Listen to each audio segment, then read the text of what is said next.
ছোট ফুচকা দোকানদারটা বেশ সুন্দর হয়েছে আজকে। এই রোলটা কোত্থেকে নিয়ে এসছো? বেশ ভালো।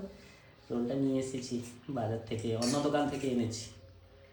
যেখান থেকে নিয়ে আসি খোলা ছিল না, আর এক জায়গা থেকে নিয়ে এলাম। এটা খুব ভালো। হুম। নি বাবু, ও অর্ধেকটা খেয়েছে আর আমি অর্ধেকটা খেলাম, আর তোমার জন্য একটা আছে। হ্যাঁ।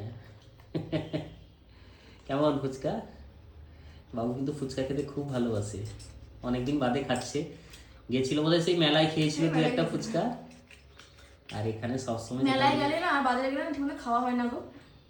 বাড়িতে আনলেই ভালো। হুম। আর এখানে সবসময় যেখান থেকে নিয়ে আসি ফুচকাটা, ওইখান থেকেই নিয়ে এসেছি। দারুণ করে ফুচকা। এখন শীতের ধনেপাতা আসতে শুরু করেছে, মুচমুচে ফুচকা। আর এটা তো শীতকাল এলো মনে, টক ধনে ঝোল। পাতা সেই। আর হচ্ছে সবজি। হ্যাঁ। উফ, আর যত যাই বলো, ফুচকা মানে একটা লোভের ব্যাপার। না নিবে? দেবে না। অর্ধেকটা। একটুখানি খায়। মুখরোচক খাবার সবাই একটু খেতে চায় সন্ধ্যার সময়। টক ঠিক আছে, নুন ঝাল সব ঠিক।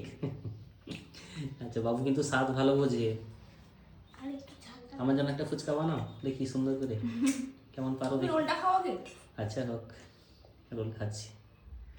চলো খাওয়া দাওয়া করে নাও ঝটপট। বাবা, এত দেরি করলে কি দোকানে লোক থাকবে? ঝটপট করে ভাগো, দিয়ে করো। সব ভেঙে ফেলছে। হুম। ভাতটা দিয়ে আছে। হ্যাঁ হ্যাঁ।